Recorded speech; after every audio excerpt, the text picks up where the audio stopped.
मुख्यमंत्री देवेंद्र फडणवीस यांच्या हस्ते छत्रपती शिवाजी महाराज यांच्या नव्या पुतळ्याचं पूजन करण्यात आलंय।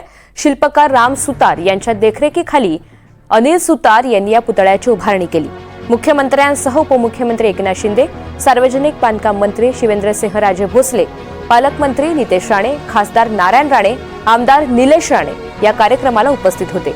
आजपासून छत्रपती शिवरायांचा पुतळा दर्शनासाठी सर्वसामान्यांसाठी खुला होतोय।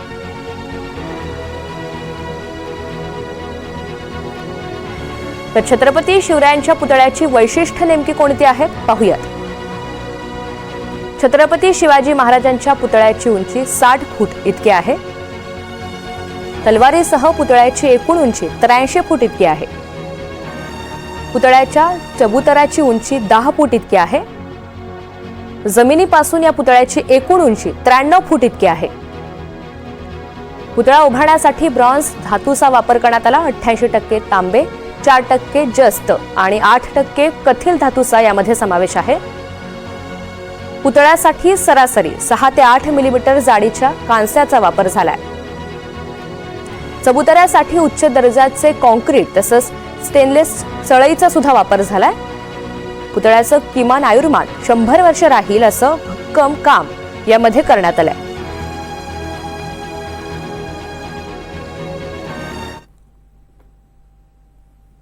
दरम्यान मुख्यमंत्री आणि उपमुख्यमंत्री यांनी या सगळ्या संदर्भात काय प्रतिक्रिया दिल्या पाहूयात।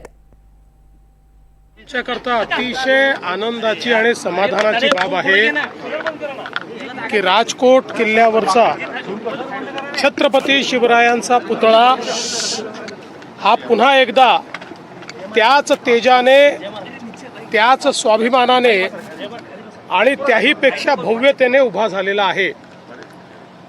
मागच्या काळामध्ये ज्यावेळी या ठिकाणी दुर्दैवी घटना झाली होती त्यावेळी आमच्या सरकारने निर्धार केला होता की विक्रमी वेळेमध्ये हा पुतळा या ठिकाणी पुन्हा आम्ही प्रस्थापित करू आणि अक्षरशः विक्रमी वेळेत हा पुतळा या ठिकाणी प्रस्थापित झालेला आहे। आजचा दिवस आमच्या सगळ्यांच्याच दृष्टीने एक आनंदाचा आणि अभिमान आणि स्वाभिमानाचा आहे। खरं म्हणजे इथे छत्रपती शिवाजी महाराजांचा अश्वारूढ पुतळा, आपला उभा पुतळा जो आहे, एक स्वाभिमान आणि दैदिप्यमान असं शौर्याचं प्रतीक या ठिकाणी शिवाजी महाराजांचा उभं राहिलेलं आहे। खरं म्हणजे दुर्घटना झाल्यानंतर त्या दिवशी आपण त्याच दिवशी निर्णय घेतला आणि जसा होता तसाच उभा हातात शमशेर असलेला पुतळा उभा करायचा